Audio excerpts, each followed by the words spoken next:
Hello fellow gypsies and spiritual wanderers, this is Mocha Gypsy. I'm just down here by the river doing my grounding, and I have some thoughts that I'd like to share, okay? My daughter and I, we like to go to the center of town, be at the park, be in front of the church. And by the way, Costa Rica, they have a law that in every major town that all the churches have to be in the center of town, the Catholic churches of course, and they all have to face north and have a park facing it. All right, so how's that for social cohesion? Genius idea. People are always there, even at night. Children, families, old people, young people, teenagers. That is the space where people see and be seen, you know.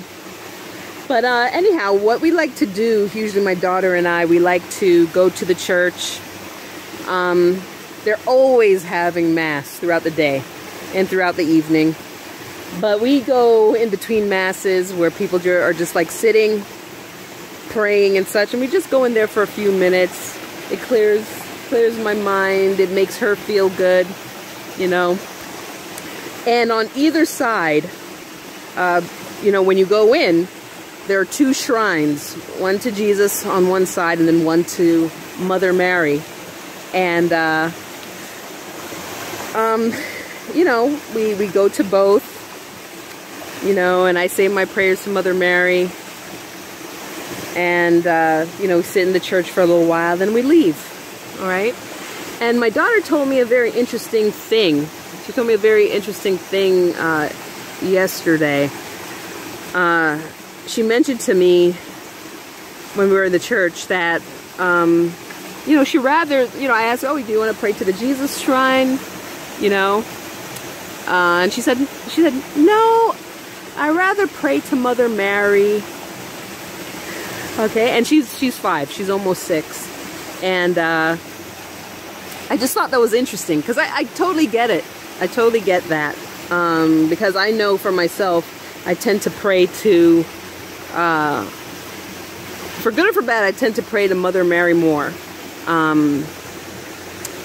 You know, especially times when I feel emotionally overwhelmed, when I feel stressed, when I feel like I've lost my center. Okay, and so yeah, I totally got it. And in our house, we also honor Oshun. All right, I've been honoring Oshun for, geez, maybe around 4 years now, 3-4 years. Okay, and she actually found me before I believe she found me before I even knew who she was. But that's another story altogether. But anyhow, praying to Mother Mary, honoring Oshun and such, and hearing my daughter say that she rather pray to Mother Mary, that tells me of course she's more connected to her. All right, it had me thinking about feminine divinity. All right, and how that may influence our psyche as women and as men too. But right now, of course, I'm talking from the female point of view. And I kind of like the fact that my daughter feels attached, feels a connection to Mother Mary. Because it made me think about the type of woman she would grow up to be, or is likely to grow up to be. Okay? Because I'm of the belief, not an anthropologist, not a sociologist, that, you know, when you grow up with female gods, or feminine deities, feminine divine figures, as a woman with that type of upbringing will have a totally different mindset than if she grew up with only male divine figures. all right?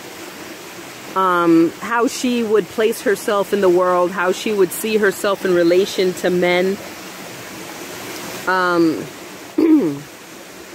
And so I felt more secure with knowing that my daughter, unlike myself, who was brought up, Seventh-day Adventist, one part of my childhood, Baptist, Pentecostal, her, where, you just have male divine figures, Jesus, the Godhead, God. And the only time that Mary is mentioned is during Christmas time, and that's only because she birthed Jesus, and that's it. That's it. Whereas with the Catholic tradition, they give more reverence to Mother Mary. She has more of a place. All right. So anyway, I guess what I'm trying to say is that I feel that my daughter will be more of a secure person, not really place men in a higher position than to the point where it's to her detriment of lowering herself, if that makes sense. Where she doesn't feel like she has to bend over backwards to please a man because there's some sort of void in her, where somewhere deep, where someone who was brought up with only male figures, male deities and such, would, on some deep level only see, well, kind of like worship men, and see themselves as women as less than. And I'm not saying that in a hardcore feminist way, because I don't consider myself a feminist, okay? But at the same time, I do see the dynamics, all right? And I see in Catholic culture, because I converted to Catholicism about 13 years ago. Not a hardline Catholic, but there were reasons that I was attracted to that faith. And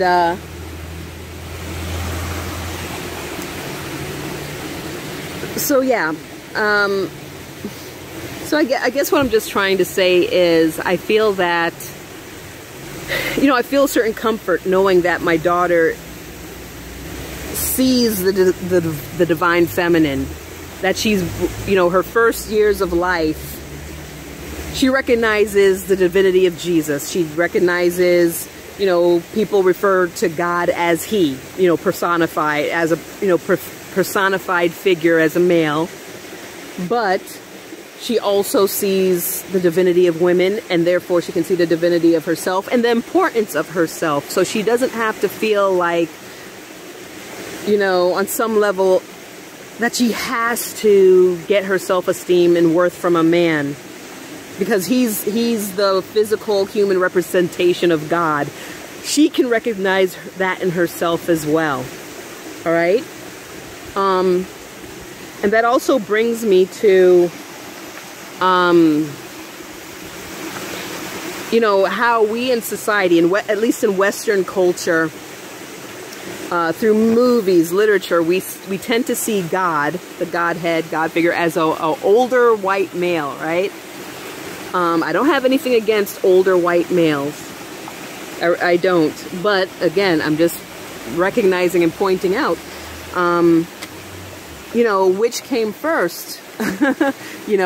Is it because, do we see God in movies and literature, in the media, we personified as an older white male is because in Western culture who happens to be in power. Those are the group of men who happen to have built the West, Western culture, Europe, the Americas, but that has its repercussions. We tend to protect and in some cases deify and give a lot of respect to, sometimes unduly, people who are older white males, right? Or they don't even have to be that much older. Okay? And that, I haven't really thought of that until You know, I was going through the process of divorce with my ex-husband, who happened to be a white man. All right, the father of my child. And he was abusive and horrible human being. That's another story altogether, right? But horrible, abusive. It was obvious he was abusive. And we had the system in our lives. I mean, CPS, Guardian ad litem, you know, the judicial system on all branches. And it was obvious he was a bad guy, you know. Assaulted me when I was 8 months pregnant to the point where I had to go to the hospital. You know, he was a porn addict. Probably still is. Had horrible, horrible mental health evaluations. Diagnosed narcissist. Diagnosed a slew of other things, right?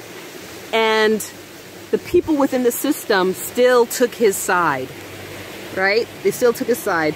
And yeah, I could chalk it up to regular, degular racism, but dealing with the social workers, dealing with the county prosecutor. It didn't help that we were in small town Wyoming. Sundance, Wyoming, represent, right? I'm originally from Connecticut. Long story how I ended up there. But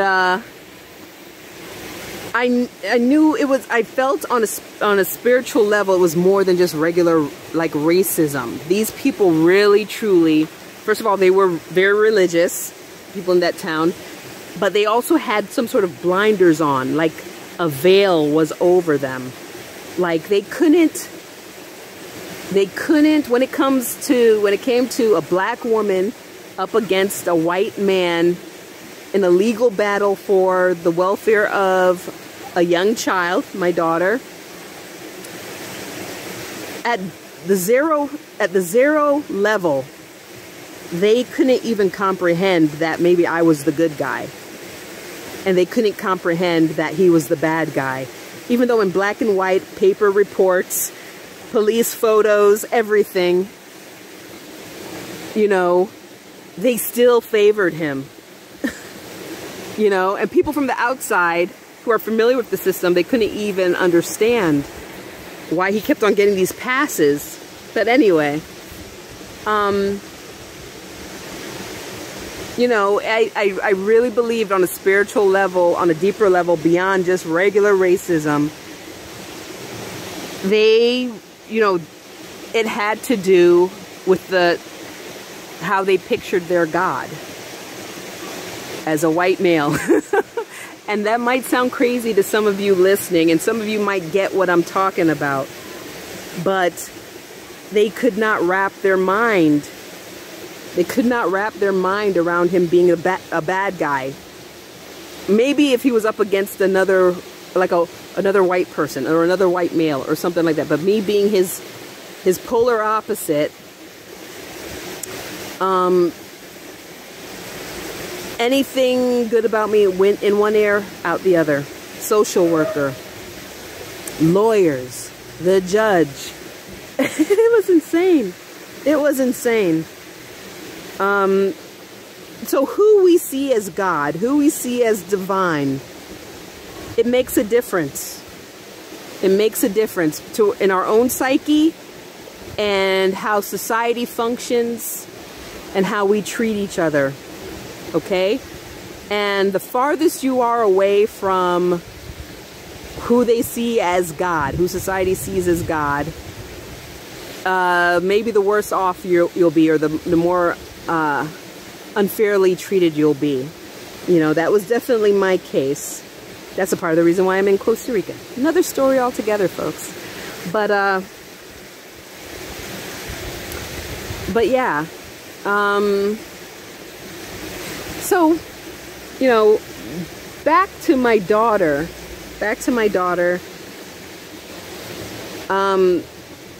You know, I don't see her as like humbling herself, you know, doing anything to keep a man, you know, starting off as the default, seeing herself as worthless because she sees the divinity in being a woman, being female. Those first few years, those first few impressions of her life, Mother Mary, Oshun, you know, and other female deities, that she knows that on some deep level she's up here, you know, equal to a man in importance, you know.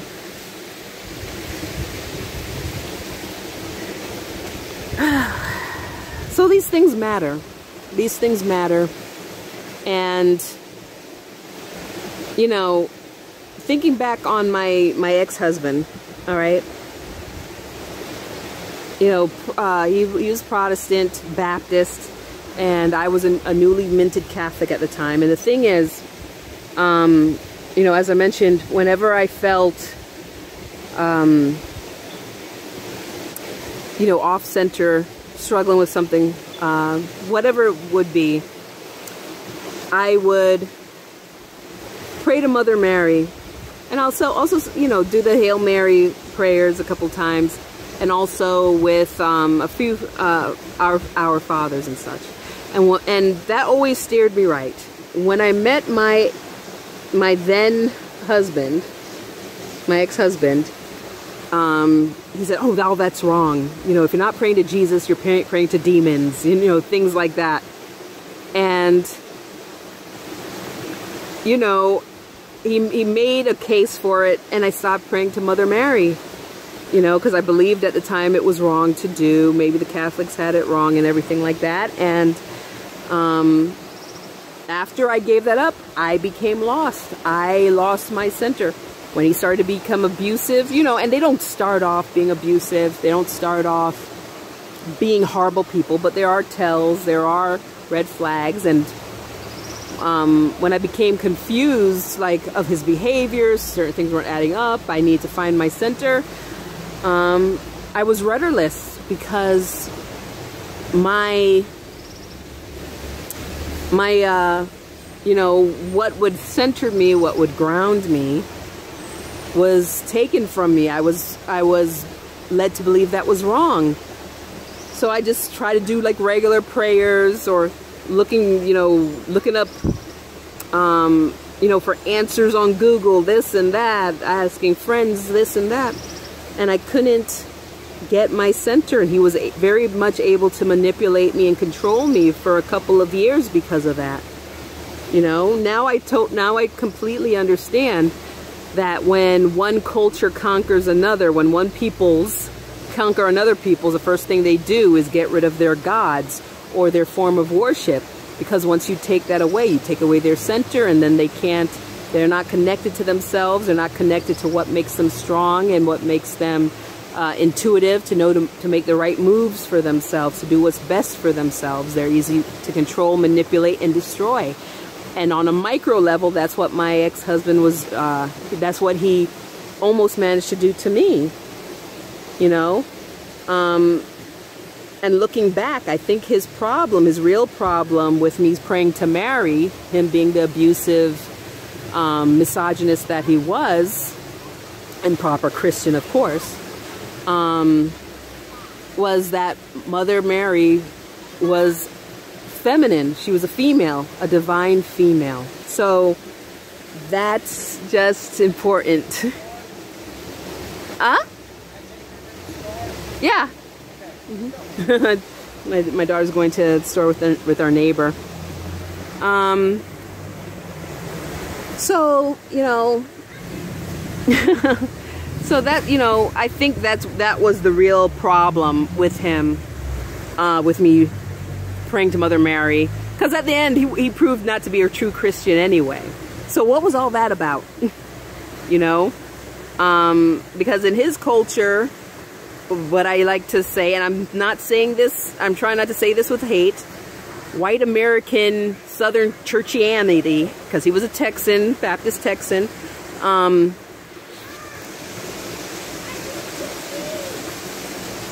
Oh. No, it's open. He just, you know, he was threatened by that. I felt he was threatened by that. So, anyway, it's just something to think about. Male gods, female gods. I'm not saying which is more correct. I'm not saying which gods are the true gods or anything like that, but I'm just talking about the perception and how it affects us in our psyche, how it affects how we treat each other, how it affects how we're treated in a system within a society. All those things matter. I am very curious, though, about societies that do have prominent female gods along with male gods, you know, like the Hindu religion and such. I wonder how those women view themselves as opposed to, you know, Protestant Christian women. From the outside, to me, it seems that these, you know, Eastern women with the feminine gods, female gods, they seem to me that they hold men in a more practical sense. You know, that, you know, they don't have these airy-fairy expectations of men. Can they provide? Can they do this? Can they do that? You know? And look at them in a more practical sense. That's my impression. I could be wrong, but, you know, that could be because of, you know, they recognize the divine within themselves because they grew up with female gods, or at least a lot of female gods. So anyhow, that's something. All right, so that's just my thoughts. Let me know what you think. Let me know what you think about how you think that, you know, masculine gods versus feminine gods, male, female gods, how you think that affects you. How do you think that affects a society? Who they see? Does it affect, like, who we see as a default, who should be on top of the food chain in our society, in our homes, within our interpersonal relationships? You know, let me know. Anyway, that's all.